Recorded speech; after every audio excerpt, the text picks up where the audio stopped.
A paz do Senhor, graças a Deus, mais uma oportunidade que Ele nos concede. Podemos estar nesse momento para mais uma vez comunicar com você. Damos graças a Deus por mais essa oportunidade. Nesse momento nós iremos postar mais um comentário da nossa lição. Que Deus possa estar nos abençoando neste momento, onde nós podemos tirar um tempo para estarmos reunidos em torno da Palavra de Deus. A lição de hoje que nós estaremos postando o comentário é a lição de número 8, de 19 de agosto de 2018. A lição ela tem como título a sobriedade na obra de Deus.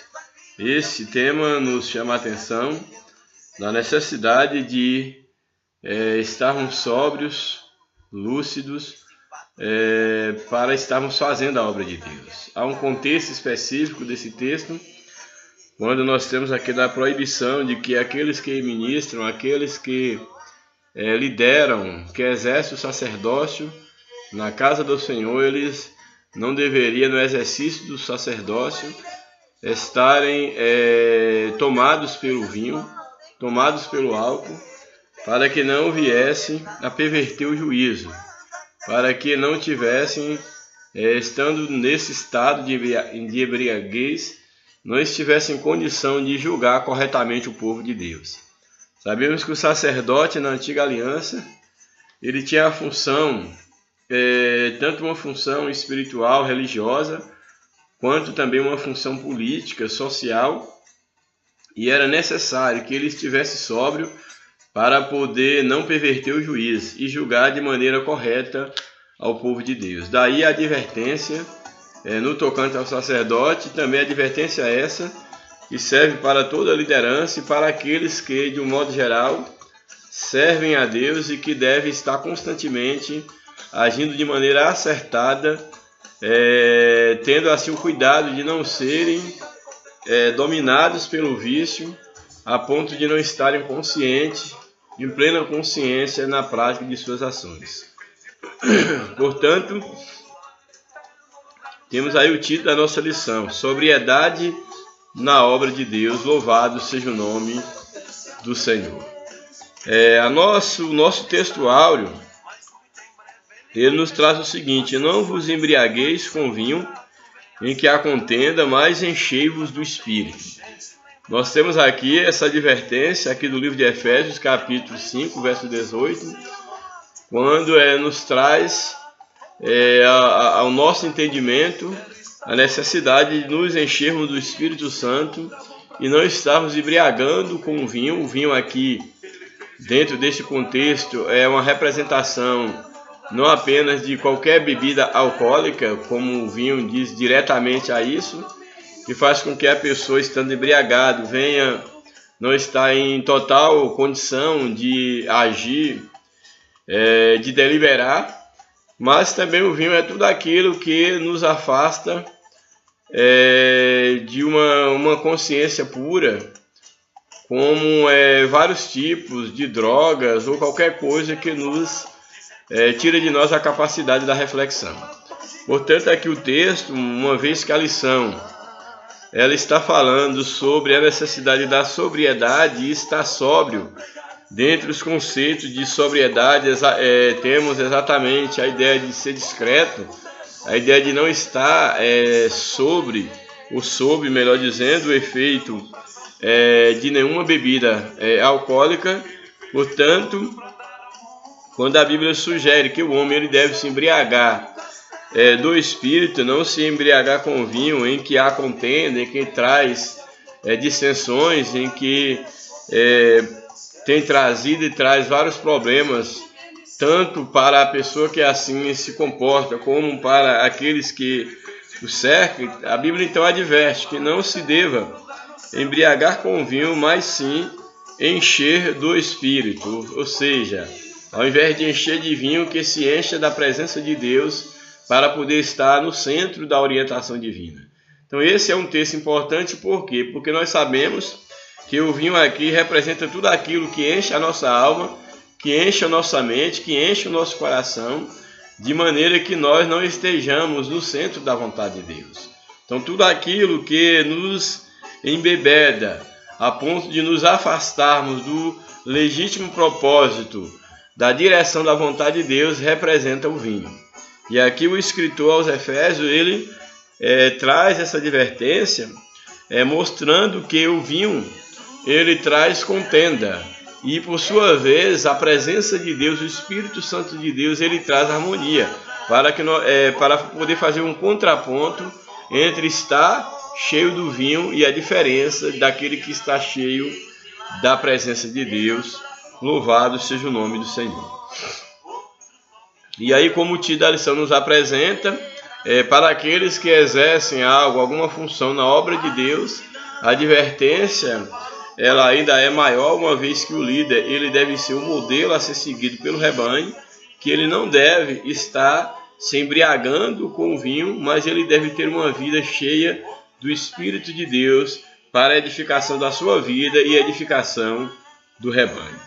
A verdade prática da nossa lição nos apresenta: o exercício do ofício divino é incompatível com o alcoolismo, maus costumes e intemperança. Então nós temos aqui que aquele que exerce o ministério, que tem uma função na obra de Deus, deve ter consciência que está sob o efeito do álcool, ou também sobre a prática de maus costumes e intemperanças. Isso não combina com o chamado, não combina com aquele que diz estar cumprindo um chamado, exercendo uma liderança no reino de Deus. É interessante também nós chamarmos a atenção quando a Bíblia fala em relação à sobriedade, não estar embriagado com vinho, para que nós possamos de fato encher do Espírito. Temos que entender que só é possível. A Bíblia nos fala no livro de Romanos da necessidade de nós apresentarmos a Deus um culto racional. Então isso é muito interessante lá no capítulo 12 de Romanos, quando Paulo ele roga aos irmãos que não deviam embriagar-se com vinho, mas que deveriam encher do Espírito. E ele roga lá no capítulo 12, pelas misericórdias de Deus, que eles apresentassem a Deus um culto racional. E é bom que nós observemos que o estar embriagado com vinho também pode ser tomado como símbolo da irracionalidade, como símbolo da imbecilidade, no tocante a fazer aquilo que se deve fazer de maneira acertada diante da presença de Deus. Portanto, só é possível um culto racional quando nós não estejamos bêbados, com tudo aquilo que nos afasta da orientação divina, quando nós estamos embriagados com a irracionalidade da ignorância espiritual. Louvado seja o nome do Senhor para sempre. A leitura bíblica em classe está no livro de Levítico e também no livro de 1 Timóteo. Temos aí Levítico capítulo 10, verso 8 ao 9, uma leitura que já foi feita na lição anterior, a lição de número 7, e que está sendo retomado aqui nessa lição para falar mais especificamente da questão da sobriedade e do perigo de estar embriagado. Então é retomado aqui nessa lição esse texto novamente, de Levítico capítulo 10, verso 8 ao 9. Também temos aqui 1 Timóteo 3, 1 a 3.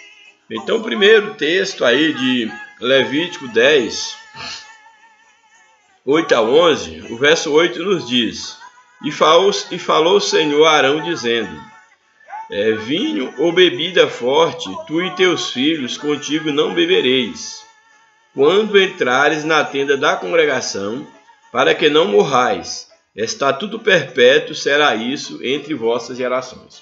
O que nós temos aqui nesse texto? Temos muita coisa aqui nesse versículo 9. Primeiro nós temos aí, logo no versículo 8, o Senhor, ele falando a Arão. Isso aqui é um fator muito importante no relacionamento de Deus com Arão, porque se nós formos observar, até então Deus ele falava por meio de Moisés, para que Moisés então falasse para Arão a mensagem de Deus. Então Moisés ele trazia para Arão qual era a mensagem de Deus para o seu sacerdócio, o sacerdócio dos seus filhos. Porém, nesse caso específico aqui, nós temos agora Deus ele falando diretamente a Arão. Não é Deus agora falando a Moisés para falar com Arão, é Deus falando diretamente a Arão. Certamente o que Deus ele tinha que falar, as recomendações que Deus tinha para trazer nesse momento não era para serem necessariamente passada para Moisés, para que de segunda mão Arão recebesse essas orientações divinas. Então nós vemos aqui a importância do que Deus ele estaria estabelecendo quanto a postura dos sacerdotes e do sumo sacerdote, que Deus ele fala diretamente com Arão, o sumo sacerdote Arão, que tinha sob a sua responsabilidade todo o grupo sacerdotal. Então isso é muito significativo, que nós temos agora Deus ele falando diretamente para Arão, diferente das outras vezes que ele fala para Moisés falar para Arão. Deus está agora falando diretamente a Arão e trazendo uma recomendação muito séria para Arão. E nós podemos observar, e nós abordamos isso na lição passada, que depois que os filhos de Arão, Nadab e Abiú, eles trouxeram fogo estranho diante da presença do Senhor e eles foram mortos, nós vemos que em seguida Deus dá então essa advertência, esse ensinamento para Arão. Exatamente nos fazendo crer que essa advertência surge exatamente num contexto onde nós já discutimos numa aula anterior, em que provavelmente os filhos de Arão, Nadab e Abiú, eles estavam no momento de entrarem diante da presença do Senhor, e eles haviam tomado vinho, provavelmente estavam embriagados e sem uma consciência lúcida. E eles profanaram, fizeram aquilo que eles não deveriam fazer, que à luz de um contexto maior era um serviço do sumo sacerdote, e eles eram apenas sacerdotes, como também eles trouxeram um fogo estranho diante do altar do Senhor, ao queimar o incenso, e a própria presença desses dois sacerdotes já era também uma representação de fogo estranho diante do Senhor, e que necessariamente seria recusado da parte do Senhor. Então, depois desse episódio que envolve Nadab e Abiú, o Senhor traz essa recomendação, traz esse doutrinamento para Arão e para as gerações futuras dos sacerdotes, dando a entender o contexto e a gravidade do contexto no qual Deus chama Arão a atenção para que não viesse a acontecer com os demais sacerdotes aquilo que acabara de acontecer com seus dois filhos, Nadab e Abiú. Portanto, aí o verso de número 9, nós vamos ter a advertência da parte do Senhor. O verso 8, como nós já falamos, nos diz: E falou o Senhor a Arão, dizendo, o que o Senhor falou? Vinho ou bebida forte, tu e teus filhos contigo não bebereis, quando entrares na tenda da congregação, para que não morrais. Então temos aqui o Senhor advertindo Arão, e que isso servia para os seus filhos e certamente para a geração de sacerdotes, que eles, ao entrarem diante do Senhor para oficiar na tenda da congregação, eles não deveriam entrar embriagados. Quando diz o texto que é vinho e bebida forte, tu e teus filhos contigo não bebereis, quando entrares na tenda da congregação, para que não morrais. Então a advertência do Senhor é que os sacerdotes deveriam entrar sóbrio diante do Senhor. Portanto, nesse momento, quando eles tivessem que entrar na tenda da congregação, eles não poderiam beber nenhuma bebida forte, não poderia estar sob o efeito da bebida. Exatamente porque se assim eles estivessem, eles morreriam como assim havia morrido os dois filhos de Arão, Nadab e Abiú. E aí o texto ele completa, o verso 9 completa dizendo: Estatuto perpétuo será isso entre vossas gerações. Essa era a determinação do Senhor. Aí o verso 10 nos apresenta: para fazeres diferença entre o santo e o profano, o imundo e o limpo.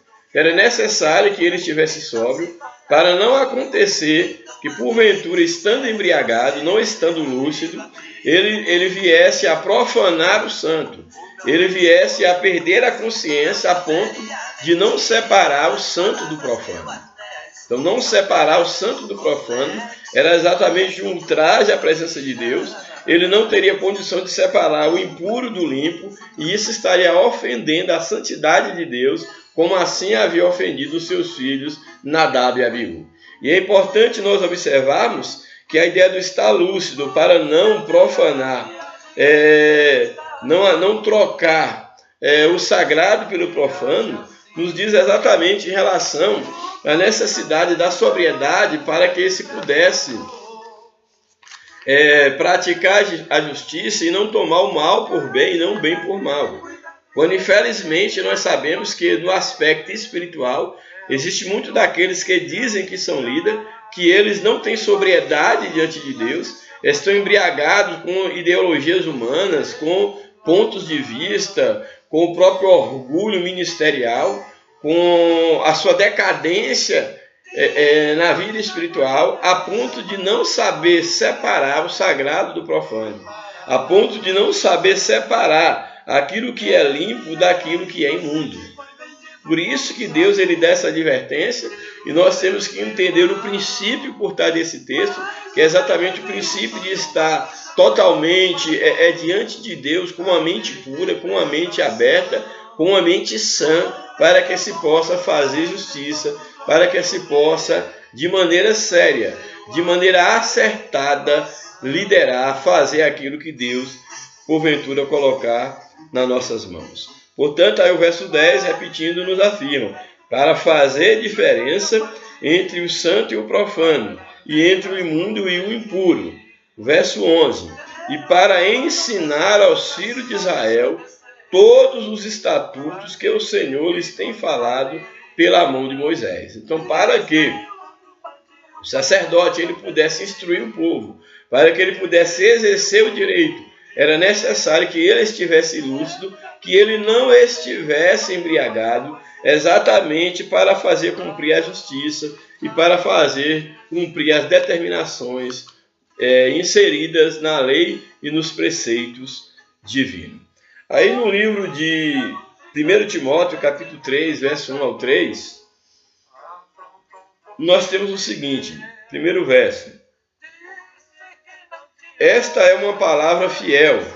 Se alguém deseja o episcopado, excelente obra deseja. O que nós temos aqui nesse texto? Temos aqui Paulo, ele aconselhando o jovem Timóteo, o pastor Timóteo, seu filho na fé.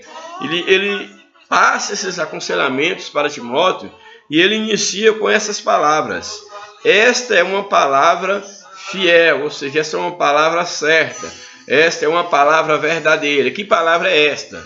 Se alguém deseja o episcopado, excelente obra deseja.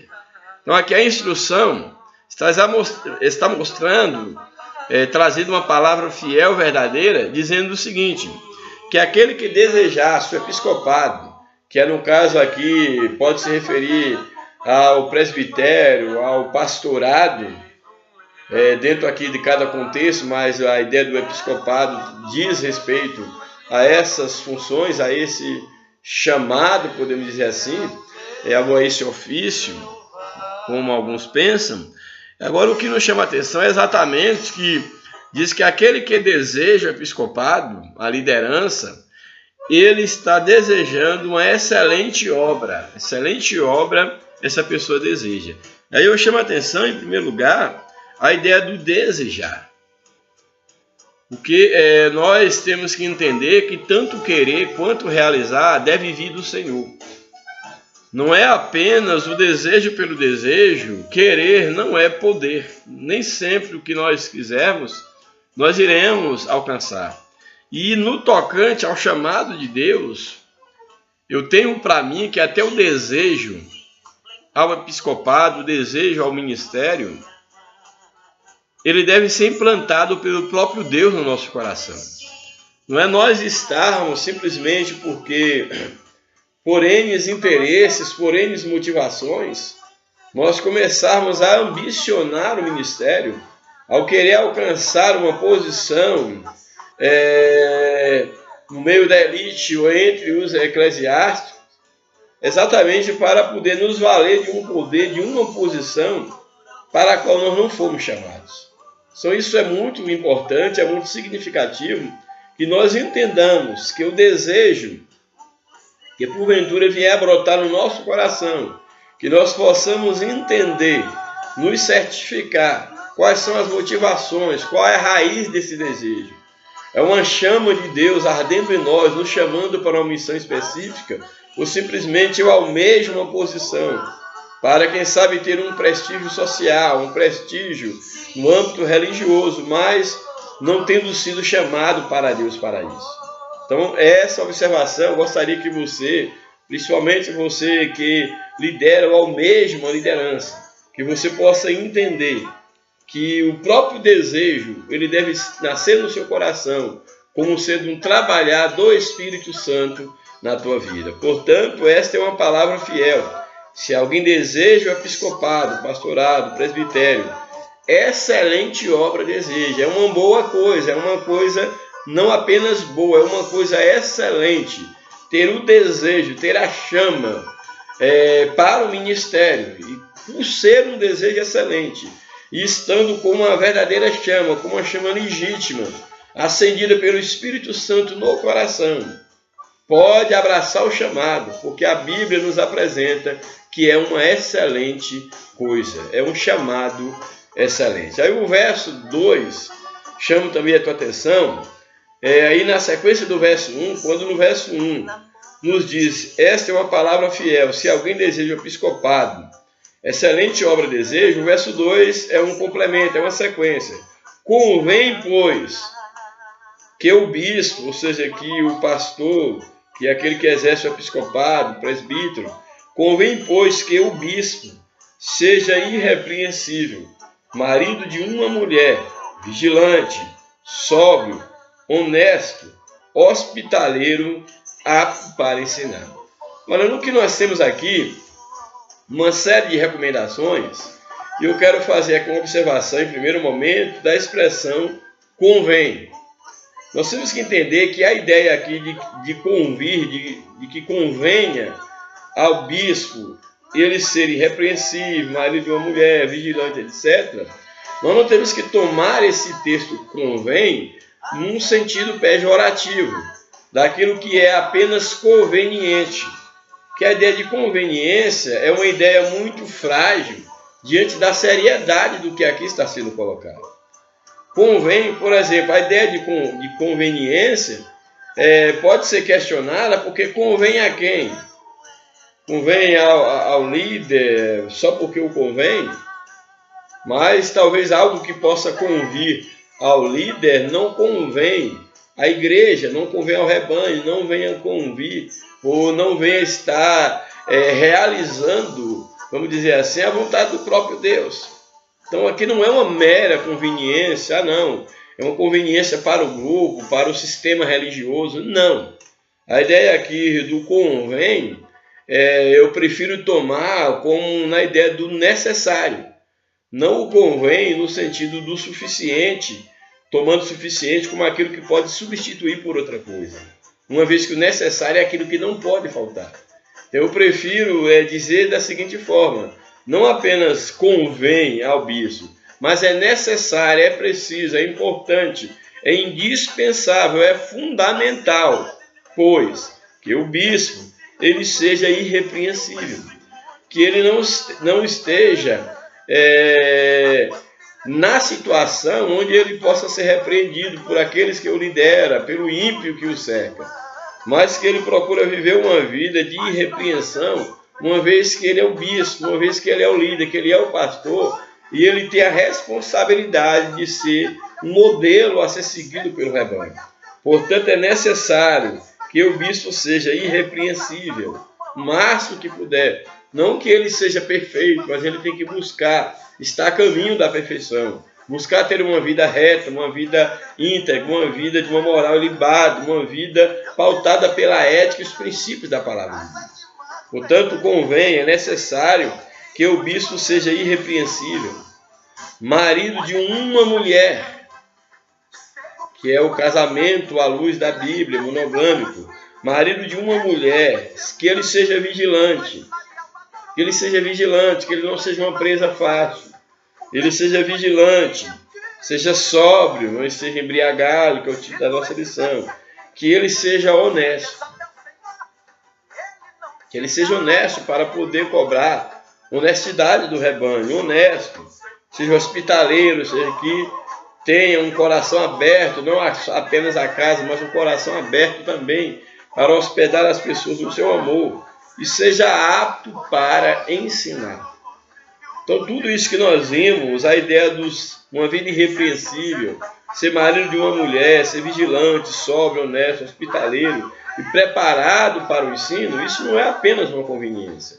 Isso é necessário na vida do líder, que de fato quer cumprir bem o seu chamado diante da presença do Senhor. O verso número 3, aí dando a sequência das qualidades aí do bispo. Não dado ao vinho, não beberrão, não dado ao vinho, não espancador. Se espancar no sentido de espancador dos filhos, da mulher, mas também no sentido de querer espancar o rebanho, usando da palavra, do poder que tem as mãos. Então não convém, não é lícito, é necessário que o bispo, que o líder não seja dado ao vinho, não seja espancador, não seja cobiçoso de torpe ganância. Quantos aí que se dizem líderes, que têm corrido atrás do vil metal, muitos dos quais no peito parece que não pulsa um coração, parece que tem um cofre no peito. Então esse texto nos fala exatamente que aquele que lidera não deve ser dado ao vinho, não deve ser espancador, mas também ele não deve ser cobiçoso, ganancioso. Ele não deve ser cobiçoso, de torpe ganância, mas ele deve ser o quê? Moderado, temperado, deve ser moderado, deve ser sóbrio, moderado, não contencioso, não avarento. Então são características que não podem faltar na vida daquele que exerce o ministério, naquele que foi chamado para o ministério. Louvado seja o nome do Senhor. Bem, nós iremos já para a lição, só retomando aqui, quando a lição fala da sobriedade, eu quero já fazer uma observação, que nós temos que entender que a cultura dos hebreus, o vinho fazia parte daquela cultura antiga e também da cultura do hebreu, e o vinho era exatamente na cultura hebreia, o vinho era exatamente um elemento que fazia parte das comemorações e era tido como a bebida principal. O vinho era a bebida principal também aqui dentro desse contexto da cultura dos hebreus, como também nas demais nações era a principal bebida da época. E o vinho ele tinha uma simbologia muito grande. Não era o vinho em si algo condenável, uma maldição, algo pecaminoso, desde que ele fosse usado dentro dos parâmetros da normalidade. Lembrando da questão da cultura em si, como tinha o vinho como símbolo de bênção. O vinho tinha uma simbologia muito grande. É interessante nós observarmos que o primeiro milagre que Jesus operou foi exatamente a transformação da água em vinho, em um casamento. Então, o que nós percebemos aqui, aqueles que, depois de ter experimentado do vinho, que não foi fruto de um milagre, ao experimentar o último vinho, o vinho feito por Jesus, da água que ele havia transformado, o próprio mestre de sala, ele dá o testemunho de que aquele era o melhor vinho. e que o melhor vinho deveria ter sido servido primeiro. Então, no casamento aqui em Caná, Jesus então ele opera o seu primeiro milagre exatamente transformando água em vinho, mostrando a importância. Um casamento sem vinho era um casamento sem alegria. Era uma espécie de escárnio para os convidados e, em certo sentido, era constrangedor para o noivo. Era algo que depunha contra o noivo ele convidar alguém e não ter vinho para os seus convidados. Jesus sabia muito disso, muito bem disso. Ele estava naquele casamento e ele multiplica o elemento, um dos elementos, uma das bebidas mais importantes dentro daquela cultura e, no caso, no contexto do casamento, que era o símbolo da alegria dentro daquele contexto. Então nós temos Jesus, ele transforma algo em vinho num casamento, porém nós temos que entender que a palavra de Deus, ela nos adverte traz várias advertências contra o excesso que leva à embriaguez. Ou seja, o excesso do vinho que leva à embriaguez, esse excesso é condenado à luz da palavra de Deus, porque vem a tirar os sentidos e a lucidez daqueles que são tomados pela bebida. Então, as nações pagãs ao redor de Israel tinham o costume de se embriagar com o vinho.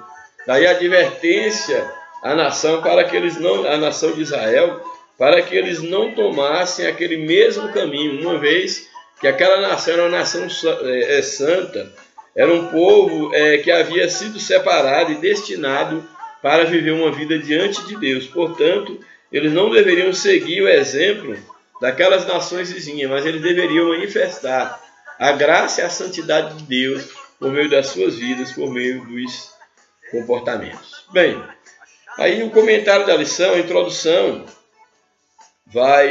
retoma nos dizendo, aí na introdução da lição, nos falando sobre a lição anterior, a lição de número 7, retomando aquilo que nós falamos naquela lição sobre a tragédia histórica que envolveu ali Nadab e Abiú, quando entraram diante da presença do Senhor com fogo estranho, e eles foram fulminados com fogo que veio da parte de Deus, e logo em seguida Deus dá uma advertência e ordenanças pararão quanto ao perigo de que, se esse ato viesse a repetir, do estar embriagado diante do Senhor, porque isso poderia resultar a punição com a morte.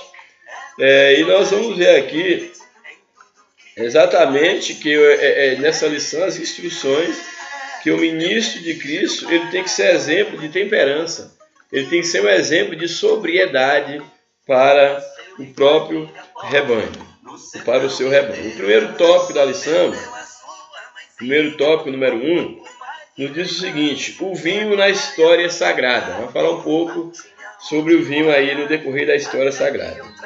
Nas Escrituras, o vinho juntamente com o pão, e o azeite é visto como bênção de Deus. Então nós temos aqui a Bíblia, ela nos mostra, nos apresenta esses elementos, o vinho, o pão, o azeite, são elementos que são colocados na Bíblia como sinais, como uma manifestação da bênção de Deus. A ideia da multiplicação do azeite, do vinho, que foi o primeiro milagre de Jesus. Temos a multiplicação do azeite da viúva, que representava ali a sua própria sobrevivência, como dos seus filhos. Temos a multiplicação dos pães. Então nós vemos que esses três elementos, eles sempre estão aparecendo na Bíblia, tanto no Novo, no Antigo, quanto até mesmo no Novo Testamento, há menções que são elementos exatamente que se destacam como sendo símbolos da bênção de Deus. Então isso é importante nós observarmos em relação ao vinho na história sagrada, a posição, ou como era visto esses elementos, inclusive o vinho. Aliás, o vinho era usado até mesmo como remédio. Então o vinho era usado como remédio. No entanto, o seu mau uso levou homens santos a cometerem escândalos, torpeza, até mesmo crime.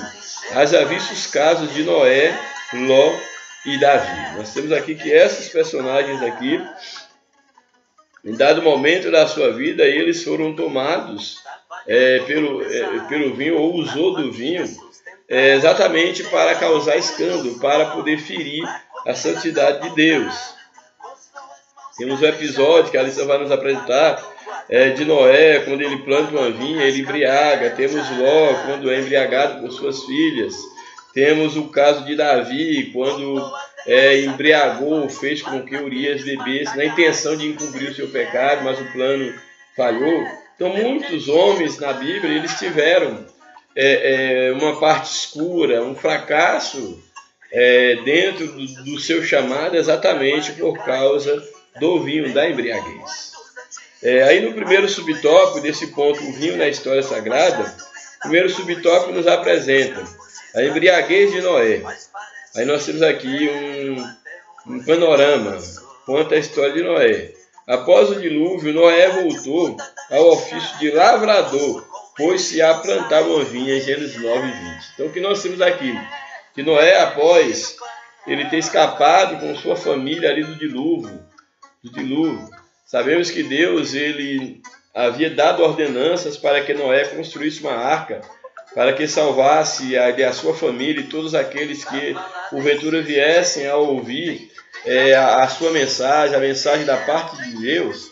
Porém, naquela geração, apenas Noé e sua família, eles puderam se salvar porque eles acreditaram na promessa de Deus, na sentença divina.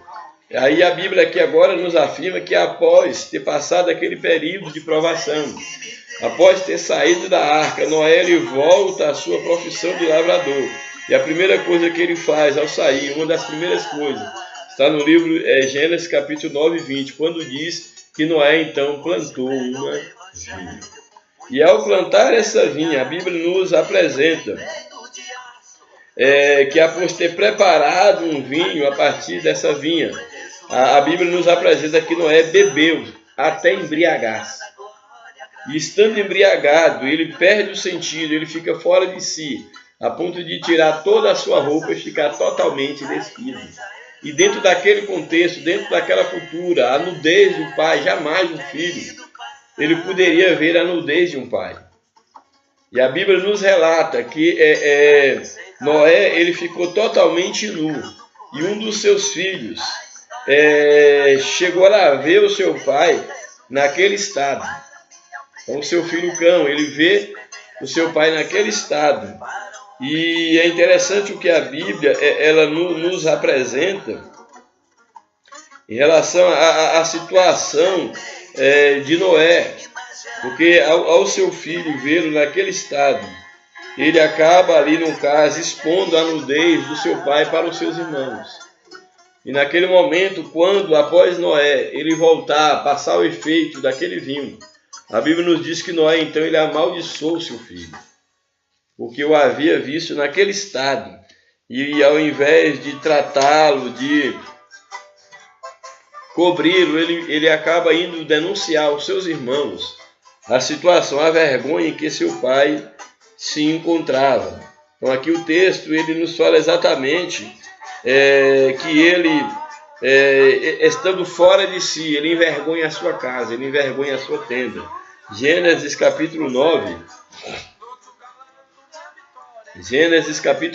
verso de número 20 ao 29, nos diz o seguinte, isso aqui é muito interessante. Olha o que nos diz o texto da palavra de Deus. E começou Noé a ser lavrador da terra. Isso logo que ele saiu, no caso da arca. E começou Noé a ser lavrador da terra.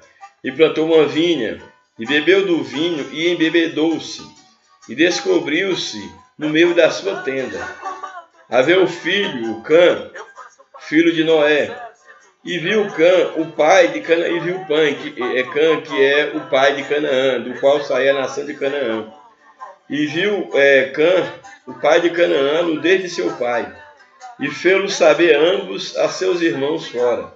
Então, ao invés de cobrir a nudez do seu pai, ele foi contar, foi debochar, contar para os seus irmãos o que havia acontecido com o seu pai.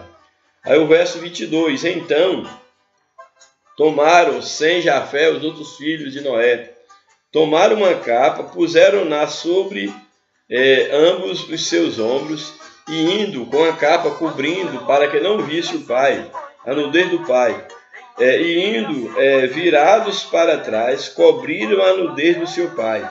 E os seus rostos eram virados, de maneira que não viram a nudez do seu pai.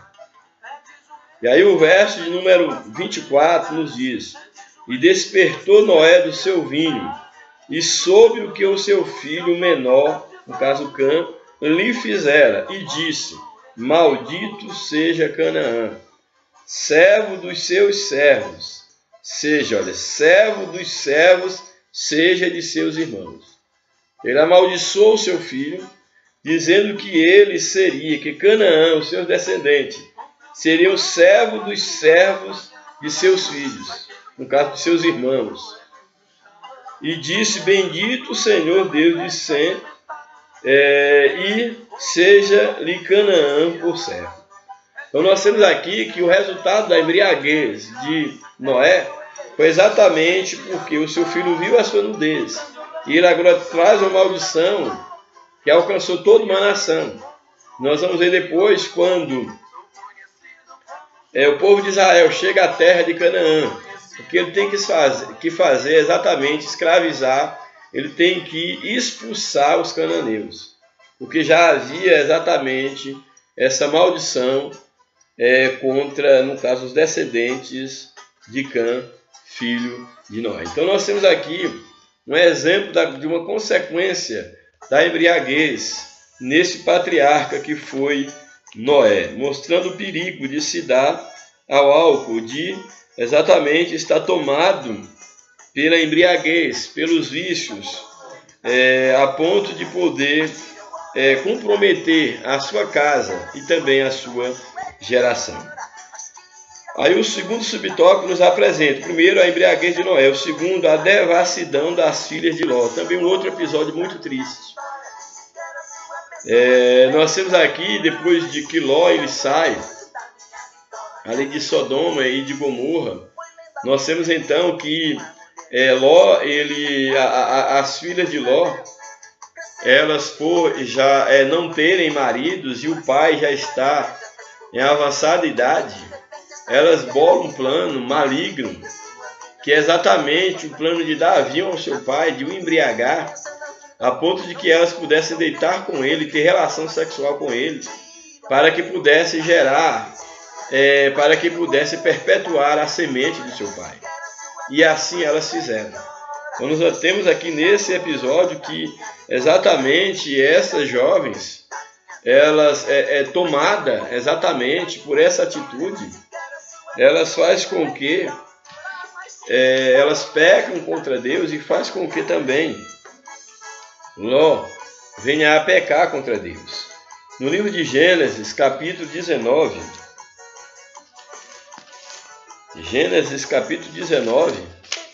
os versos 31 ao 38, nós temos esse episódio, esse lamentável episódio. Gênesis 19, 31, a seguir, nos diz o seguinte, Gênesis 19: Então a primogênita disse à menor: Nosso pai é já velho, e não há varão na terra que entre a nós, entrar, ter relações sexuais, que casasse com elas, que tivesse relações sexuais, que entre a nós, segundo o costume de toda a terra.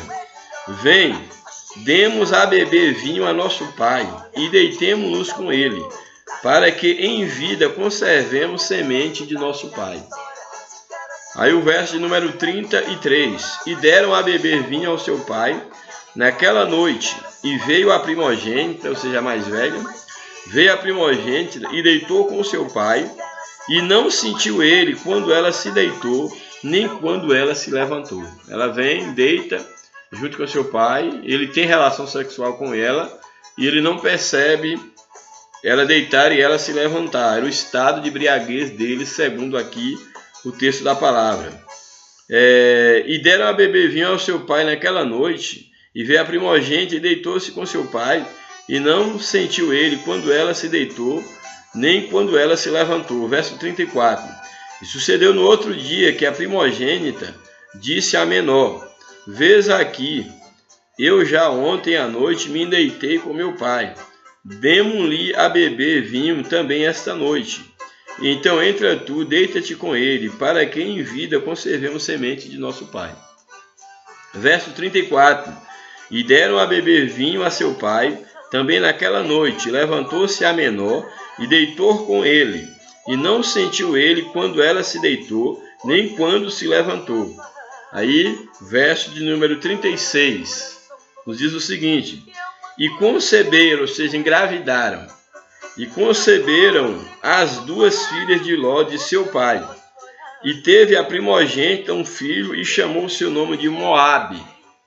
Então, os moabitas, descendentes de desse caso incestuoso entre Ló e a sua filha mais velha.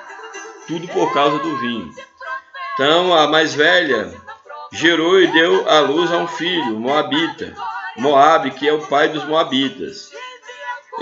E a menor também teve um filho e chamou o seu nome de Ben-Ammi. Este é o pai dos filhos de Amon até o dia de hoje. Então temos aqui exatamente as duas filhas de Ló se deitando com elas e gerando filhos. Filhos que seriam o pai da nação dos moabitas e dos filhos de Amon.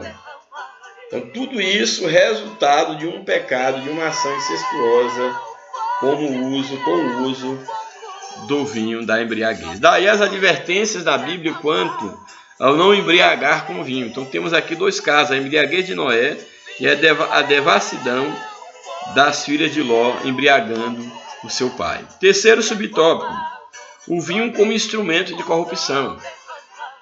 Para encobrir o seu adultério com Betseba, o rei Davi convocou Urias, que estava na frente de batalha, embriagou-o e o induziu a deitar-se com a esposa adúltera e grávida. Então, nós temos aqui no conhecido episódio, quando Davi ele adultera com a mulher de um dos seus valentes, de um dos seus soldados. E naquele momento, quando ele adultera com aquela mulher, que ele procura saber quem era o marido daquela mulher, e ele sabe que aquela mulher pertencia a um dos seus soldados.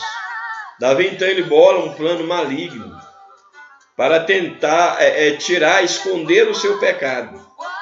E ele convida então, após Urias voltar da guerra, ele convida Urias para beber, para que ele então embriagado, ele é então aconselhado pelo rei Davi, que deveria então voltar para a sua casa e deitar com sua mulher. Uma vez que Urias fizesse isso, Davi estaria escondendo a sua culpa, e Urias assumia aquela culpa no sentido daquela gravidez, como se aquele filho fosse seu. Porém, a Bíblia nos diz que o plano de Davi não deu certo, porque Urias era um homem que amava o rei Davi, amava o exército, e ele diz que jamais voltaria para a sua casa, sabendo que o povo, o exército de Deus, precisava dele. Então nós temos aqui que através do vinho, Davi ele tentou corromper Urias, o vinho como instrumento de corrupção. Então o seu plano falhou, o plano de Davi falhou, e isso nos mostra até que ponto um homem ele pode fugir da orientação de Deus, e até que ponto ele pode se comprometer por causa ou por meio da bebida. Então nós temos aqui o rei de Israel, ele usou o vinho para corromper um dos seus mais notáveis heróis. Então esses três casos de Noé, de Ló e de Davi, fazendo uso do vinho para corromper, são casos que nos mostram, e muitos outros casos que a Bíblia nos adverte, quanto ao perigo da embriaguez, quanto ao perigo de ser dada a bebida forte, de que venha se perder a lucidez para poder estar dentro dos planos divinos. O segundo tópico da lição nos apresenta o seguinte: o vinho no ofício divino. No Antigo Testamento, o primeiro subtópico, no Antigo Testamento. Então o tópico é o vinho no ofício divino, primeiro subtópico no Antigo Testamento. Em sua oferta de manjares ao Senhor, os israelitas faziam-lhe também a libação de 1/4 de vinho. Nessa oferenda, o adorador reconhecia que tudo quanto existia pertence ao Senhor. Em razão disso, deveria usar de forma sensata, responsável tudo quanto ele nos deixou. Então aqui, nesse momento dessa celebração, na oferta dos manjares, os israelitas eles faziam a libação de 1/4 de hin, porém eles eram instruídos por Deus e deviam ter essa consciência de que tudo que existe pertence ao Senhor e que tudo deveria ser usado de forma moderada, de maneira que glorificasse ao Senhor. Quanto aos ministros do altar, eram severamente advertidos sobre o uso do vinho. Aí nós temos o texto que nós já lemos na leitura bíblica em classe, quando fala do sacerdote não beber bebida forte, nenhum dos sacerdotes de Arão e de seus filhos, quando eles tivessem que oficiar na tenda da congregação. Louvado seja o nome do Senhor. Tudo isso nos mostrando que as advertências quanto à embriaguez, elas continuam válidas até o dia de hoje, porque o álcool ele pode levar e tem levado muitos à ruína. O segundo subtópico desse ponto nos apresenta no Novo Testamento. Vimos aí no Antigo Testamento a questão do vinho e da necessidade, da utilidade do vinho e da necessidade de prudência quanto ao uso do vinho. E no Novo Testamento nós temos o primeiro milagre de Jesus, como já falamos, foi exatamente transformar água em vinho. E ao instituir, por exemplo, uma das ordenanças mais importantes para a igreja, que é a Santa Ceia, esse memorial que devemos fazer até que Jesus volte, relembrando a vinda, a morte, a ressurreição e a vinda de Jesus até que ele venha. Nesse memorial da Santa Ceia, nós temos exatamente esse produto da vide, o vinho sendo usado exatamente como símbolo do sangue redentor de Cristo, mostrando a importância do vinho. Louvado seja o nome do Senhor. Desde então, a Igreja de Cristo vem utilizando o fruto da vide para oficiar a sua celebração, a Santa Ceia. Então, temos aí a importância do vinho. Porém, como já falamos, tudo sendo disciplinado, ou deve ser disciplinado, à luz da palavra de Deus. Aí, o terceiro subtópico, advertência quanto ao uso do vinho. É bem possível que Nadab e Abiú tenha entrado no lugar santo do tabernáculo sob o efeito do álcool. Foi aquilo que nós já falamos. Por quê? Porque a advertência, quando Deus ele diz diretamente a Arão, não apenas a Moisés, mas a Arão, que eles não deveriam, ao entrar na tenda da congregação, não deveriam estar bêbados, e dizendo que aquele que assim fizesse morreria, foi logo instantes, podemos dizer assim, depois de quando os seus filhos haviam sido mortos diante da presença de Deus. Então isso dá a entender que Nadab e Abiú, eles tenham entrado no lugar santo do tabernáculo exatamente debaixo do efeito do álcool.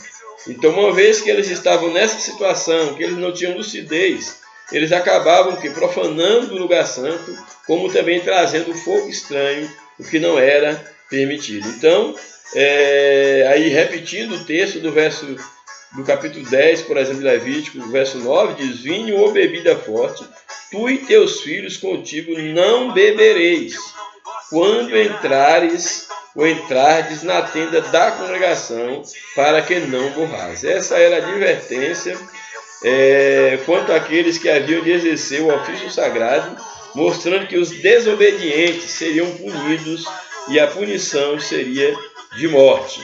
Portanto, aí a advertência quanto à embriaguez no uso do vinho ou da bebida alcoólica. E finalmente, o último tópico da lição, o último ponto da lição, ponto 3, nos apresenta o seguinte: ministros cheios do Espírito. Então, tendo em vista aí, no caso, os exemplos, lamentáveis exemplos da história, da Bíblia Sagrada, o exemplo de Noé, de Ló, o exemplo de Davi, o exemplo dos próprios filhos Arão, por que não dizer? Então, tomando esses exemplos, a Bíblia Sagrada, no caso, e o próprio Novo Testamento, nos traz advertências quanto ao uso do vinho. E aí o primeiro subtópico da lição, dentro desse terceiro tópico, nos coloca o seguinte: recomendações aos ministros. O candidato ao santo ministério, nós já lemos isso na leitura em classe, o candidato ao santo ministério na igreja primitiva não podia ser um homem escravizado pelo vinho. Não convinha ao bispo ser dado ao vinho. Então ele não podia ser escravizado pelo vinho. Não se pode confiar o rebanho de Jesus Cristo a alguém dominado pela embriaguez. Quem governa tem de abster-se das bebidas alcoólicas. Imagine um rebanho entregue na mão de uma pessoa bêbada, embriagada, com a capacidade de juízo, de arbitrar, de deliberar de alguém tomado pelo vinho. Qual é a segurança no juízo, na direção aplicada, exatamente numa lei, numa observação aplicada por alguém embriagado? Daí a proibição de que o sacerdote não poderia estar embriagado ao entrar diante da presença do Senhor. O subtópico 2 nos apresenta recomendações à igreja. A recomendação quanto aos prejuízos decorrentes do vinho não se limita aos ministros do Evangelho. Isso aqui é interessante, porque essa recomendação não era só aos ministros do Evangelho, era também aos crentes de um modo geral, que não devem se embriagar com vinho, mas encher do Espírito. Portanto, não se limita apenas aos ministros, diz respeito também a toda a igreja. Sendo assim, nós temos que entender que o verdadeiro cristão, ele deve ter constantemente uma vida sóbria. O verdadeiro cristão, como a lição ela nos apresenta, ele deve estar afastando-se do vinho, buscando a plenitude do Espírito Santo, onde não há contenda. A embriaguez não é um mero adorno, mas é algo que tem ocasionado e pode ocasionar sérios problemas na sociedade, por que não dizer também, claro, na vida da igreja. E o último subtópico da lição nos apresenta o seguinte: ministros usados pelo Espírito Santo. No dia de Pentecostes, o Espírito Santo foi generosamente derramado sobre os discípulos. De início, eles foram tidos por embriagados àquela hora do dia. O povo dizia: esses homens estão embriagados a essa hora do dia. Porém, depois, com o sermão de Pedro, quando o Espírito de Deus toma a vida de Pedro, e naquele sermão quase 3.000 almas se convertem ao Senhor, eles puderam perceber que eles não estavam embriagados com vinho, mas eles estavam cheios do Espírito Santo. E é importante nós observarmos exatamente que aquele Pedro, que antes estava acovardado, havia negado a Jesus, agora ele recebe um poder quando ele é cheio do Espírito Santo. Quando ele é embriagado no Espírito, ele recebe ousadia para proclamar a palavra de Deus, a ponto de quase 3.000 almas se dobrarem, arrependidas, com corações quebrantados diante do Senhor. Isso nos mostra exatamente a necessidade do homem ele não estar embriagado com o vinho, e mostra que ao mesmo tempo nós temos que ter consciência que enquanto servos de Deus, enquanto pessoas que estão para fazer a obra de Deus, nós temos que ter cuidado, porque nós podemos estar nos enchendo, nos embriagando de um monte de coisa, e tudo aquilo que nós nos embriagarmos, que não seja o Espírito Santo, vai fazer com que nós não estejamos dando frutos, os frutos que Deus quer que nós estejamos dando. Pedro, ele só pôde trazer uma mensagem poderosa e alcançar os corações das pessoas, porque ele estava cheio do Espírito.